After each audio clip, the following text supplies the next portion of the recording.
Welcome back, you guys. I'm Nimi FC. This is Blue Lions CV, and today we're here to speak about all things Timo Werner. Now, I know that some of you guys might be wondering if we're gonna complete this deal. You've read recent reports suggesting that things haven't been finalized just yet. Don't worry, you guys, Werner will be a Chelsea player next season. We're here to explain to you exactly why, but before I introduce my very special guest, I want to quickly remind you guys that I have released a massive predicted lineup video for the 2021 season. It's big, it's epic. I put a ton of effort and time in. It took me 2 days to make this video, so if you guys want to watch it later in your free time, you know where to find it. And now we move on to my very special guest. Joe, how you doing, man? Yeah, really good. I know we were talking a little bit beforehand, but had my first trim of 2020, so first haircut since December. No longer looking like the long-lost member of the Arctic Monkeys, but I'm feeling a little bit more human this weekend. So I'm doing good. Okay, amazing. Where have I heard that before? I'm not too sure, but anyway, you guys, we're here to speak about Timo Werner, and I think the best place to start off is by going to Matt Law's Twitter page. So, as you guys can see on screen, I'm going to read out for you guys. Leipzig are not listed on the German stock exchange, so they and Chelsea can officially announce a deal on Werner whenever it is mutually beneficial. Could be next week, could be at the end of the Bundesliga season, or when Leipzig are out of the Champions League. Whenever it is, Werner's on his way to Chelsea. So again, that is very, very positive news. Matt Law is, this guy has incredible sources, very close sources. If you want to get like really concrete info about the club, Matt Law's your guy. And Joe, if you just want to provide some more context in regards to what Matt Law's speaking about, in case people are a bit confused. Yeah, so I think what is on the table now is that Chelsea have agreed what is called a deal in principle with Leipzig and with Werner for the signing. Typically, this means that Chelsea would have agreed a fee to pay that Leipzig will have been okay with. So I think from what is being reported, we know that fee is going to be the release clause that expires on the 15th of June. So I think that sort of portion of the deal was fine.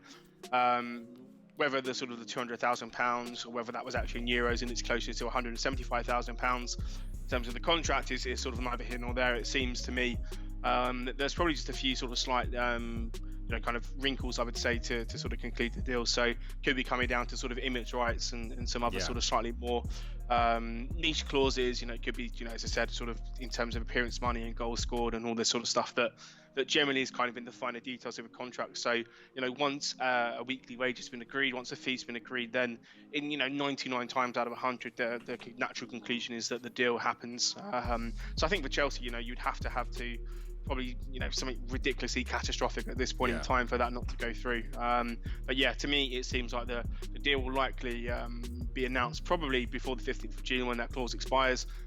Just I suppose that both sides have clarity on the situation. But yeah, still in principle, and I'm fairly certain that the important part, i.e. Chelsea and Leipzig agree on the fee, and also that Werner is agreeing to come to Chelsea. Those are the kind of the key facts that people need to focus on. Yeah, I think, again, you guys, I hope that's all the information that you need. Werner is going to be signing for us for next season. It's a massive piece of business, obviously, big statement of intent. For me, I'm very happy with how the business behind this deal was actually concluded, because, we didn't waste our time negotiating to bring the price down. We show that conviction. We literally pay the release clause straight. And I think when you obviously show that, when you make that statement of intent, when you have that conviction, when you're assertive, I think players respond very positively to that. So obviously, Joe, how are you feeling about the Timo Werner deal? Like, I can imagine that you've spoken about this, on so many different podcasts and, websites, etc. But how are you feeling about Werner? Do you think that this was the best piece of business to do? Yeah, I think someone asked me to grade it, and I actually gave it an A+. So I think this is for me. A+, that's very big. Yeah, A+. Yeah, so it's from me, who's someone who's maybe a little bit more cautious sometimes in being overly positive about this sort of stuff. But I think sometimes in the past Chelsea have often kind of overcomplicated the things that they need to do in terms of making the team a lot better. Could be that they focused on sort of mid-tier players and increasing squad depth rather than focusing on the top end quality of the team. And I think that this signing, not only from a kind of landmark or almost kind of a reawakening of the sleeping giant, you could say, that Chelsea have been for maybe the past couple of years, It's the first signing that I can see that actually, you know what, the big problem that Chelsea have had for a number of seasons, sort of certainly post sort of Diego Costa, is goal scoring. Yeah. And you know, the main thing that this team this season, certainly under Lampard, you know, you look at all of the advanced metrics, basic stats, anything you want to look at. You know, we're kind of top 3 in pretty much every single, you know, creating chances, you know, shots, you know, kind of you know, high volume shots, all the sorts of stuff that you're expecting to see. But we haven't got the, you know, the sort of the finishing quality up there to really take advantage. So, you know, if people are looking for sort of overcomplicated reasons, I mean, I'll make it incredibly simple for them. Timo Werner is probably one of the best goal-scoring players on the planet at the moment, in terms of both his finishing quality, in terms of his variety of finishes, in terms of just general his ability to get on the end of chances. So what Chelsea have done is they've managed, well, it looks like they've managed to pick up a player who's got a fantastic age, you know, has some great pedigree. Certainly the past couple of years at Red Bull, he's been in phenomenal form, you know, virtually hitting 20 goals a season, every single season. And I think that he will play in a position, certainly from that left-hand side. You know, if you look at any of his kind of heat maps or any kind of his sort of positional play, a lot of it is concentrated on that left-hand side, left channel, that kind of left inside forward position. So when people are concerned that, you know, he's going to play down the middle, he's going to play off Tammy, I think Chelsea will just put him in there 4-3-3 on the left. Yeah. And then what he gives you is just goals. And I think that he will, maybe he doesn't come in and hit 25 league goals or whatever this season, but I think that what he does, he gives you a fantastic amount of finishing quality out there when paired with another great player. Could be Tammy, could be someone else on the table, but having those 2 goal scorers up there, for me, that is the key here, is that you're adding goals to the team. You can't take out Tammy and put Werner up there. All you're doing is replacing one goal scorer with another. You want 2 goal scorers at least in that sort of front 3, and then the rest of the team can create and create them chances. Yeah, 100%. Maybe I'm getting a bit too gassed, but for me, I feel like Werner's going to have that type of impact that was like similar to Salah. You know, when Salah first came, he scored like a ton of goals. No one really expected it, but maybe if you saw how Liverpool played, if you saw the types of opportunities that they like regularly created every single time, you know, it was kind of obvious that they needed the right profile of forward in their team to take advantage of those opportunities. And I think with Werner, that's going to be the case, because as we've seen this season, ever since Reece James got in the team, we have been predominantly focusing down the right-hand side. I just know that now that we've signed Ziyech, Reece and him for next season are going to be out of this world. And if we're like focusing the player down the right-hand side, where we then have the outlet for like the Ziyech cross-field pass, or, you know, we basically just allow Werner to have the space and freedom down the left-hand side, where we can make him go isolated, you know, 1v1 against this man. I feel like that's going to be a great way for us to break teams down and obviously create goal scoring opportunities. So, yeah, it's a long-winded answer, but I can respect and I can understand how Lampard's seen the team, how he wants his style of football to like go to the next level. And I just think the Werner signing is just a really smart, astute piece of business. Yeah, 100%. And I think the way that I see this team sort of being balanced out, and I've sort of mentioned it a little bit kind of elsewhere, is that you will see, I think, a very kind of big push to have the sort of the kind of the goal scoring sort of side of the team being quite left-hand dominant. Yeah. So Timo Werner and probably Ruben Loftus-Cheek as that left central midfielder, both with license to attack, both with license to score goals. Probably, and I would say hopefully supported by a little bit more of a defensively sound left back. So then you can kind of let those two not necessarily cheat in terms of their defensive duties, but you know, there's not such an expectation for both of them to get back like lunatics, because you know, the left back is Marcelo and wants to spend, you know, all the time, you know, on the byline or whatever, in, you know, sort of being an attacking threat. So sort of your left hand side for me will be kind of the sort of finishing side, the side where Chelsea had goals from. And then your right hand side, you know, you said Ziyech is, for me, again, I think he's a great goal scorer. I think people have maybe looked at his form this season and forgotten that basically he's now the only creator really that they've got in that team of high quality. So he's taken more of that role than someone who's more of a goal scorer. But with Ziyech and Reece James, you have 2 massively creative, you know, kind of players on that right hand side, both in terms of their crossing and their passing, plus potentially someone like Kovacic or Kante. Maybe I'm leaning a little bit towards Kovacic a bit more, as having that kind of quality to retain possession. So the right side for me, maybe a little bit more solid in the midfield, with Kova being a bit more defensively minded, having someone like Ziyech, who we all know is very, very good at coming back and defending in that Ajax system. So then you kind of get that nice balance in the team. You've got creativity on the right, you've got goals on the left, Tammy hopefully knitting everything together. But it should really make for a very, very interesting system and opportunities for Lampard next season. Yeah, exactly. And I just think the amount of flexibility Lampard's going to have tactically when it comes to different formations and different lineups, I think that that's going to give us a big advantage in the league. I think that modern day football is leaning towards this type of style. It's not about having first 11s now that are like your strongest and then your backup players aren't anywhere near the same level. I think because the demands of this playing style is just like so demanding, you know, you need to have a strong squad where you can regularly rotate to obviously keep that intensity of the football, you know, and that momentum going, you know, time and time again. So, you know, it's going to be interesting when it comes to people predicting lineups for next season, because honestly, there could be so many solutions. It's going to depend on obviously the opposition and what Lampard decides. But I do think that Werner does provide a lot of solutions. So, yeah, Joe, I wanted to ask you, what do you feel is one of the key criterias that Werner is really going to like fit and bring to the team? Well, it's a good question. I think I have often been critical of Chelsea's wide players this season for not being, I would say maybe the way of describing it is sort of single-minded when it comes to shooting. Yeah. I think Hudson-Odoi has the ability to be a good finisher. I think Christian Pulisic maybe has a little less of that ability, but I still think he's got himself in positions to shoot and he's opted to pass.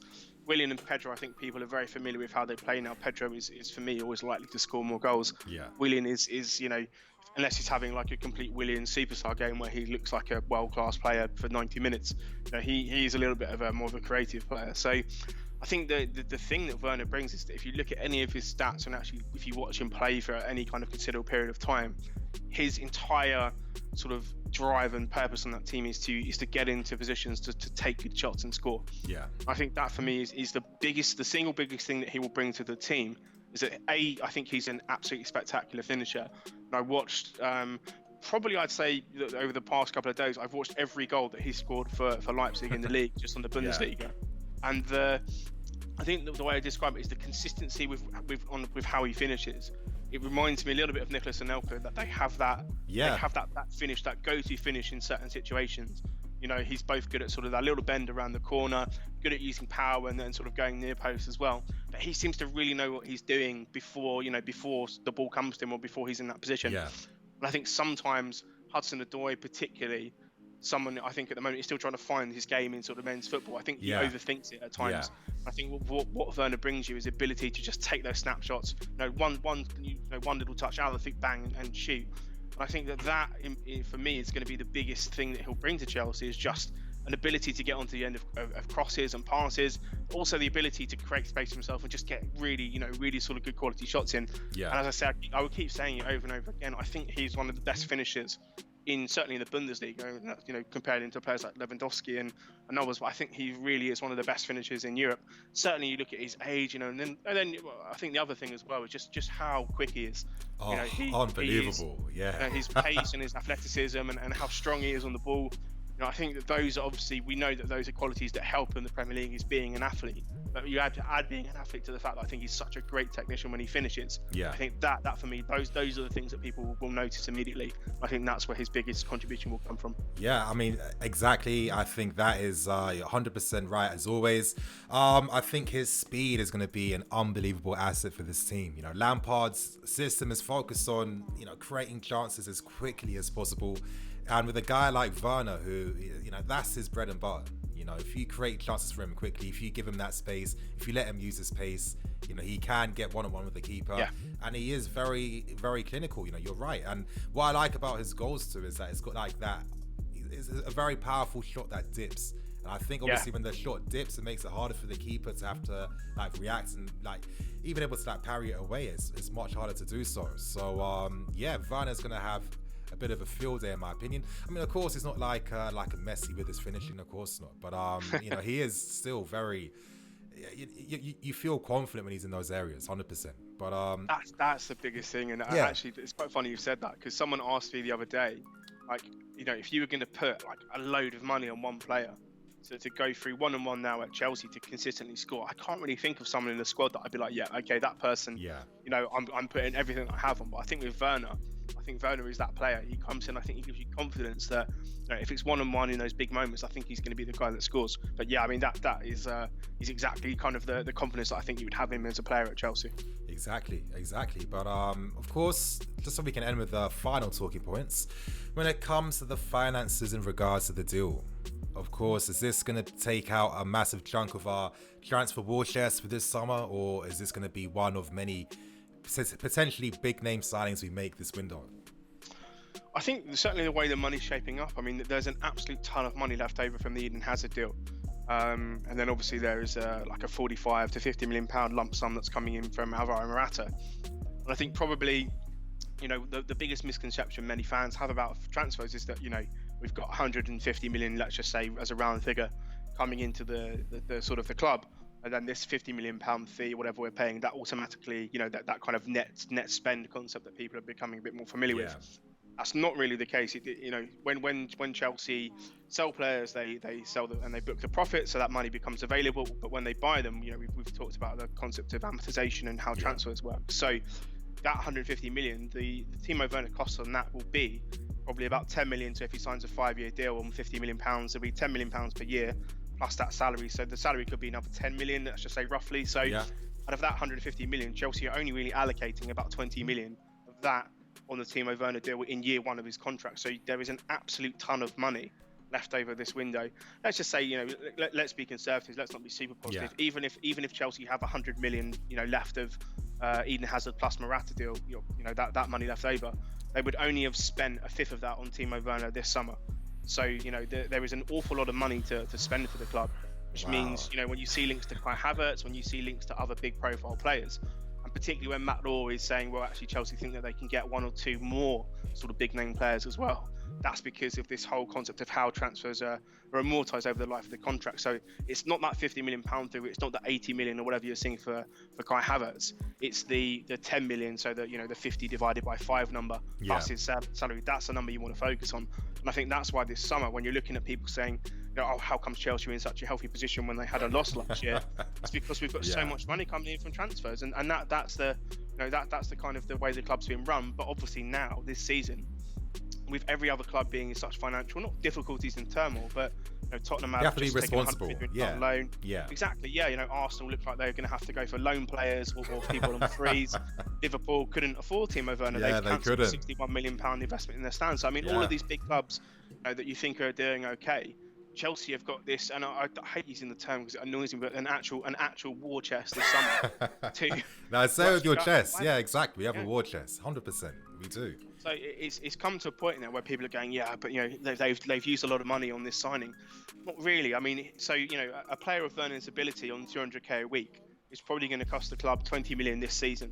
So even the most conservative amount of money we have left over, 100, let's say over the 100 mil, that's another 80 million that they can invest in transfers like that. So Kai Havertz, if he is 80 million, let's say he's 18 million, and I don't know, he's going to be on sort of similar sort of money. That's probably like another 25 million. So they've still got 55 million after trying to sign Havertz as well. Go and buy more players. So I mean, they're in such a good position. It's just a question of now how much they're willing to put their foot on the accelerator and make the most of a bad situation. Exactly. And I think obviously, man, the fact that we've just, we've signed Ziyech, we've signed Werner. When it comes to getting other targets now, you can see the tangible results. If Lampard's telling you exactly how he wants to use you and how he sees you in the system, and he's telling you maybe that, once we get this player and that player, and you don't have to think about the hypothetical now because they're here. So I think this is going to give us it's going to be even better for us in the window, because now I think players will be more responsive to what the club has to say and, how we sell the club to these players. So I think Kai Havertz with Werner in behind, that could be very dangerous. I think Kai Havertz, we've seen how Lampard's been using Mason Mount this season as like the shadow striker, and Mason has had like middling success. I think for me personally, a lot of it came down to him maybe not being too vocal, and maybe other players not really looking to even bother look for him in the first place, which didn't help. But with Kai and with the system, you can imagine that Lampard would be able to really elevate what he wants, and Kai would be really unbelievable in behind Tammy, rather down the left hand side too. His ability those later hours in the books, his movement in the final thirds, he knows where to be, and I think he's one of those like 2-in-1 players, because he can play that pass. He has those playmaking abilities, plus he scores. You know, very good aerially, very fast too. I think Kai Havertz would be, even though you guys know that I love Jadon Sancho, listen, you know, I'm always going to put the club first. If we can't get him, I'm not going to be upset. You're not going to see me ranting. I'm not going to make a video moaning about the club not getting Sancho. That's not going to be the case. From a tactical point of view, I'd see what Lampard is trying to do. So, yeah, I think that is going to be a massive positive. But anyway, you guys, on that point now, we are going to wrap things up and keep things moving. There is going to be a second part to today's video, so stay tuned for that. We're going to speak about Ben Chilwell and the players returning back for training. So, you guys, it's going to be another jam-packed day for content. I'm the EFC. This is Blue Lions TV. See you guys later with some more videos.